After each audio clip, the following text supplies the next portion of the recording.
provided by Thomas Allgeier and Frennis, based on the most relevant posts on LinkedIn about go-to-market in CW3233. Frennis is a B2B market research company working with enterprises to optimize their campaigns with account and executive insights far beyond AI. Welcome to the Deep Dive. Today, we're plunging into the most critical go-to-market trends and insights that have really been dominating discussions on LinkedIn over the past couple of weeks. And what's clear is the GTM conversation, it's fundamentally shifted. It's moved away from, scatter tactics towards more disciplined, data-driven operating systems. It seems like it's all about clarity, pragmatic AI, and robust partner ecosystems now. That's absolutely right. And this deep dive is really designed to show you precisely how top professionals are refining their demand design, how they're delivering measurable value in today's market, which, let's face it, is evolving incredibly fast. Our mission here is to equip you, the B2B marketing professional, with actionable insights, things you can actually take away and implement. All right, sounds good. Let's unpack this then. Our first major theme, go-to-market strategy and operating models. We're definitely seeing this significant move towards more structured, more accountable GTM frameworks. So what's really driving this push for, more discipline? Yeah, it really boils down to a fundamental issue, diffused ownership. Alon even highlighted this perfectly. He said, when everyone owns GTM, the reality is no one truly does. And that often leads directly to missed revenue goals. It's just too fragmented. Right. Yeah, that makes sense. So that's why we're seeing leaders like Swifa S. and Dowie Wester strongly advocating for building a unified GTM operating system. And this isn't just about, general alignment. It's about really aligning product, marketing, sales, customer success, aligning them around crystal clear shared priorities and measurable outcomes too. It ensures everyone's not just pulling in the same direction, but they know exactly how their piece contributes to the bigger picture. And crucially, it's not a one-time project, is it? I saw Murtaza Kumail Abbas made this point really well with his Formula One analogy. Oh yeah, that's a good one. He sees GTM as this continuous process, constant optimization, constant teamwork. And he suggested the RevOps function, it should act as the race engineer for your business. I like that, the race engineer. Yeah, that role is about translating real-time data into actionable insights, making adjustments on the fly, constantly pushing for better performance. It's about building a machine that just gets faster and more efficient over time. Exactly. And to support that continuous improvement, there's definitely a strong focus on practical tools for strategy development. Heidi Hattendorf, for instance, advises simplifying GTM for greater impact, basically stripping away the complexity to focus on what truly drives results. Less is more sometimes. Definitely. And we also saw Maja Vosje's popular one-page GTM Power Hour template. That really resonated. Thousands of founders liked it for its ability to distill complex strategy into, actionable steps. But on the flip side, you have Alexander Essner stressing these comprehensive 360-degree GTM audits, especially for SaaS, making sure every single aspect from ICP to messaging is rigorously examined. Okay, so it's about combining that strategic simplicity, maybe from the template, with really thorough groundwork from the audit. Precisely. It's finding that balance. That blend of simplicity and rigor makes a lot of sense. We've also seen some powerful, actionable frameworks emerge lately. Submit N shared a founder's GTM cheat sheet. It outlines 6 clear steps for building a repeatable GTM engine, covered everything from nailing your ICP right down to tracking critical signals. And then there's Anantha Kappa's 8-step framework.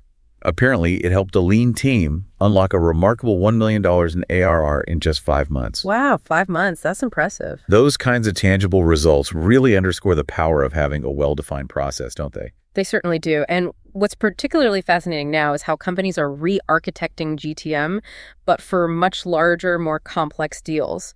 Winnie Ballmer highlighted that traditional SaaS GTM models, the ones often designed for smaller, repeatable sales, they just aren't equipped for multi-billion-dollar deals. She cited Oracle's massive $30 billion example. Yeah, that's a different league entirely. Right. She argues for cross-functional programmatic approaches and really advanced deal orchestration skills. It's a whole different ballgame. And Daniel Zelaya echoed this. He emphasized that adapting GTM for these larger plays, it's now a core value creation conversation for investors and portfolio companies. It directly impacts their returns. So it's about building a fundamentally different machine for those bigger swings. That makes sense. And Bjorn W. Schaefer offered some sharp advice too, specifically for founders in that 1 to 5 million ARR range. He said, focus on do better and grow smarter rather than just do more. Yeah, that fits perfectly with refining the existing system for efficiency and impact rather than just scaling blindly. Exactly. Absolutely. But, no matter the specific strategy, often the biggest hurdle is simply GTM inertia. That's a concept Charlie Latch articulated well. It's just that resistance to change within an organization. And John W. Ryan reinforced that investing in organizational change management is absolutely crucial to overcome this inertia. Otherwise, you risk joining the high failure rate we often see with GTM initiatives. So it's not just about the plan, it's about making it stick. Exactly. Adoption and execution are key. That's a vital point. Okay, moving on to our next big theme, AI-enabled GTM. This is where things get really transformative, I think. We're seeing AI emerge not just as, a collection of tools, but as the potential core of a whole new operating system for go-to-market. Precisely. The transformative power of AI and GTM, it's being framed less as an option now and much more as a strategic imperative. It's becoming foundational. Yeah, Dale Zwozinski really drove that home. He argued that AI-native GTM transformation just isn't optional anymore. He showed how it can dramatically increase win rates, conversion rates / sales cycle times. But here's the catch. Yes, the paradox. Exactly. He warned against the productivity paradox, where you just layer AI tools onto broken processes and, see no real gain. Jonathan Moss echoed this too. He emphasized that true AI-native GTM integrates data, context, memory, intelligence, and execution as core layers. It has to be baked in. Can you maybe give us a quick example of that paradox in action? Certainly. Think of a sales team, right? They implement a new AI-powered lead scoring tool. Sounds great. But if their existing process for actually following up on those leads is slow or maybe disorganized or they lack proper qualification steps, simply getting better leads faster won't improve outcomes much. The AI itself is productive, maybe, but the overall system isn't benefiting. That's the paradox. You've got this amazing tool, but without rewiring the workflow, you don't see the business results. Okay, I see. And that's the core challenge Robbie Parimi highlighted. Often it's the cultural barriers that are the biggest obstacle to enterprise AI adoption, even more than the tech itself. Ambre Janot also warned against just running disconnected AI experiments. She urged teams to focus on removing real friction in existing workflows, not just trying out shiny new AI toys. Right. So it's about purposeful integration, not just adding AI for AI's sake. And the nature of AI itself is evolving so fast. Hannah Ajikawa talked about agentic AI getting better, faster, cheaper. For our listeners, what does agentic really mean here? And why is this agent orchestrator role becoming so vital for GTM teams? Good question. Think of agentic AI not just as a tool you direct step by step, like a chatbot, you ask specific questions. Think of it more like a semi-autonomous entity. You give it a high-level goal, it can break that goal down into steps and then execute those steps, often by interacting with other agents or tools. Okay, so it takes initiative. Exactly. For GTM teams, this means a shift. We move from executing every single microtask ourselves to orchestrating these intelligent agents. We give them direction, monitor their progress, maybe intervene when needed, but let them handle a lot of the heavy lifting. This frees up human specialists for higher-level strategy, creativity, complex problem solving. That's where Hannah's intern mindset comes in, being coachable, curious, quick to adapt to how these agents can help. She mentioned accounting teams are already using supervising and specialist agents to automate huge chunks of work, saving significant time. That is a powerful shift in roles. And it implies leadership skills have to evolve too, right? As Liza Adams described. Yeah. It sounds like it's moving away from just traditional metric management towards adaptability, cross-functional thinking, and really guiding teams through constant change, feeding through transformation. Absolutely. And we're seeing clear market signals that support this. Will Sullivan's study, for instance, showed customer acquisition AI agents are actually outpacing GTM support agents. That indicates where the immediate value is concentrating, perhaps. And it suggests a more competitive landscape is emerging because of AI. Kuhn Stam also shared some quick, tangible insights, like AI cutting GTM research time from hours down to minutes. And even, quite strikingly, AI SDRs outperforming humans in some cases. Wow. That point about AI SDRs outperforming humans is pretty stark. What does that mean for the future of traditional human sales development roles? How should listeners maybe adapt their teams now? Well, it probably doesn't eliminate human roles entirely, but it almost certainly reshapes them fundamentally. Human SDRs can now focus maybe on the most complex, nuanced, or relationship-heavy aspects of prospecting and qualification, the stuff that requires real human connection. Meanwhile, AI handles the high-volume, repetitive tasks, so it elevates the human role to a higher, more strategic level. Okay, shifting the focus. Right. And this shift also has clear investment implications. Lawrence B. highlighted that AI adoption is basically a must-have now for startups seeking funding. Significant numbers of venture-backed startups are already heavily investing in AI for their GTM. It's seen as a core differentiator and accelerator. Makes sense if it drives efficiency like that. Hmm. And to support this shift, new tools are popping up constantly. Trina Blair shared her experience testing a new go-to-market strategy AI tool for quick, data-backed GTM strategies. And Tim Hilson mentioned the ISAP's lead database API for really precise targeting, pushing way beyond traditional limits of lead generation. The toolkit is definitely expanding fast. Okay, let's shift gears now to marketing and sales execution. How are these functions evolving to meet the demands of, well, modern buyers and this whole AI landscape? Well, LinkedIn continues to be a primary demand engine, no surprise there, especially when you pair it with consistent, authentic thought leadership. Isioma Aguda had some great conversations with leaders like Lindsay Rios and Matt Green about activating those internal voices, the subject matter experts within the company, and critically, tying that content directly to revenue outcomes. David Lacombe also highlighted the continued relevance of the PISO model: paid, earned, shared, owned, even in what he called a zero-click environment. He stressed signal strength and trust over just raw clicks. It's about building authority where buyers are actually spending their time. Yeah, it feels like human voices are more important than ever, perhaps amplified by the tech. Sarah Evans suggested positioning subject matter experts almost as standalone GTM campaigns, using their expertise to directly build trust and also search visibility. Ocean Lee reinforced that too, how human voices, when amplified by AI, boost credibility and help drive buyer movement. It's that authentic connection, but scaled. Absolutely. However, there are still those common pitfalls that trip up even well-intentioned campaigns. Jarek Leith shared a post-mortem from a pilot campaign. It revealed recurring misses. Things like poor warm-up before outreach, weak multi-channel nurture sequences, and maybe too short a horizon for partner collaboration. These aren't new problems, but they're still costing companies deals. Same old mistakes, amplified perhaps. Could be. And Louis Fernandez, quoting Mark Walker, talked about the torn-up GTM rulebook. He emphasized the need for always-on, full-cycle ABM to maintain sustained momentum. It's about balancing that long-term brand building with short-term sales activation and nurturing trust throughout the entire buyer journey, not just at the first touch point. So building that long-term sustained relationship is absolutely key then. Yep. Okay, on the sales execution side, NoVM advocated for a sales-first approach, particularly for SMBs or when creating a new category. This means really intently focusing on the buyer's pain points and providing super clear solution clarity rather than just broadcasting generic It features. fits straight to the point, solve the pain. Exactly. And Curtis Aiton's discussions with GTM leaders confirmed that relationship-led selling, these all-bound motions, that blends of inbound and outbound, and even disciplined cold calling, they still work effectively. But, and this is a big but, only when the messaging is strong and the ideal customer profile is really tightly defined. The fundamentals still matter. And practical RevOps playbooks are vital here too. Radisa Radisek shared some examples, detailing strategies like targeted email campaigns, using Send Spark videos for personalization, and structured cold calls.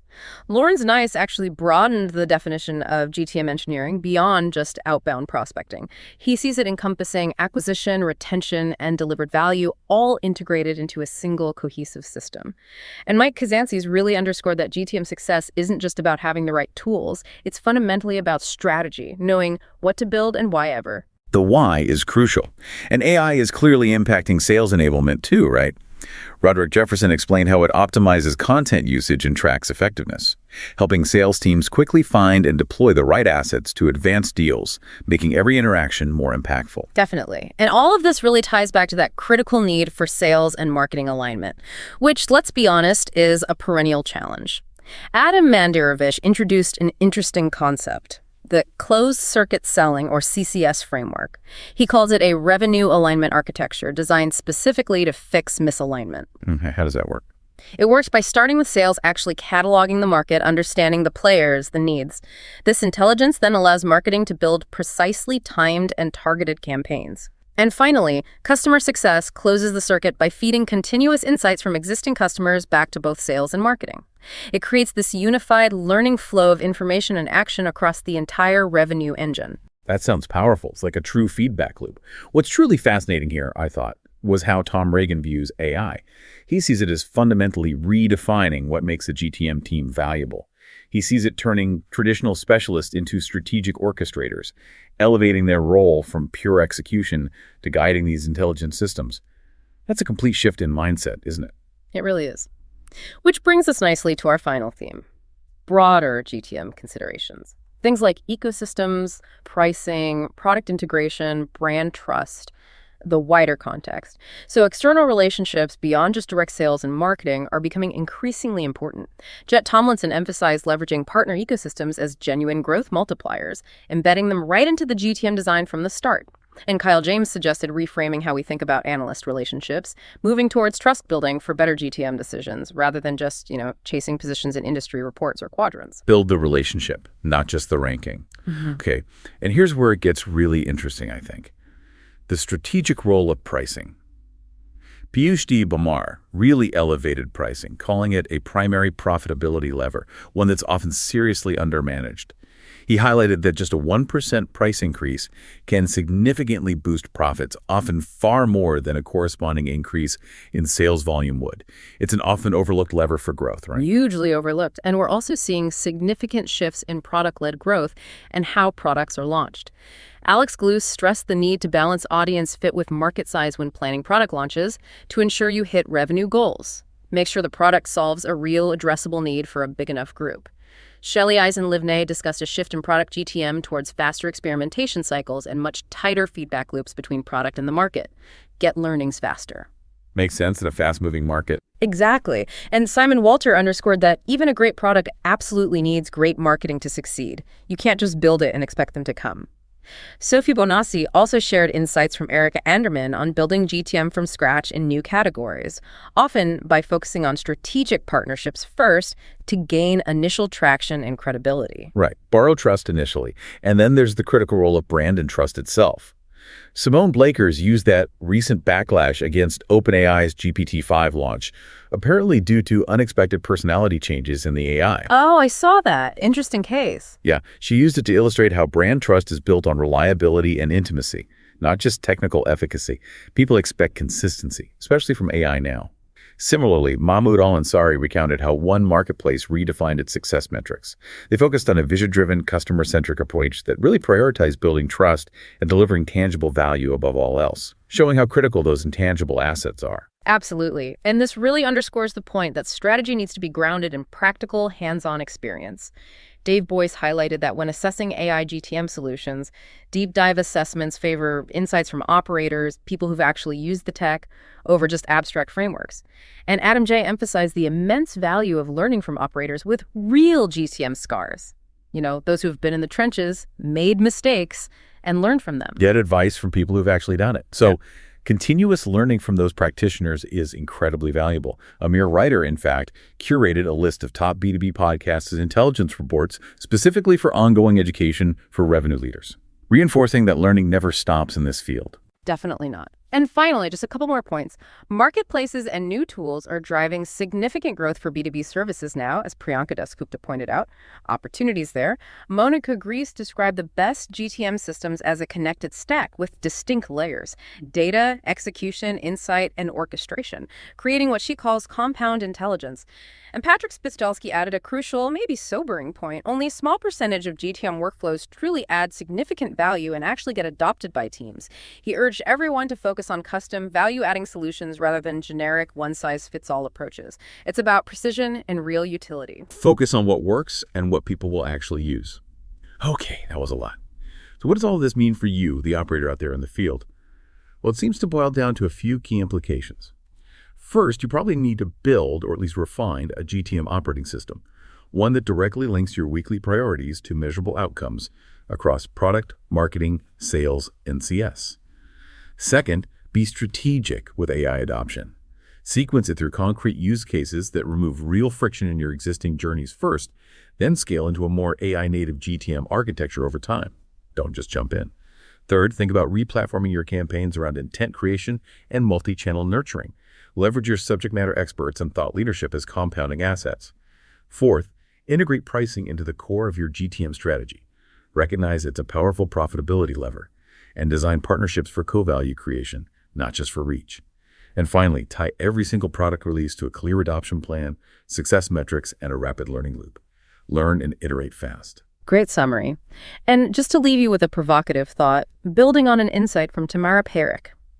Given these rapid shifts in consumer expectations, buyer behavior, and AI advancements, are we actually building GTM engines that are bold enough to truly serve the consumer of 2030? Are we thinking far enough ahead? And maybe remember Sherry Johnston's archetypes of AI adoption she outlined: assistive, agentic, orchestrative, and autonomous. Where do you and your organization stand on that spectrum today? Something to think about. Definitely food for thought. If you enjoyed this deep dive, new episodes drop every 2 weeks. Also, be sure to check out our other editions covering account-based marketing, field marketing, channel marketing, MarTech, social selling, and AI in B2B marketing. Thank you for joining us today, and don't forget to subscribe to The Deep Dive.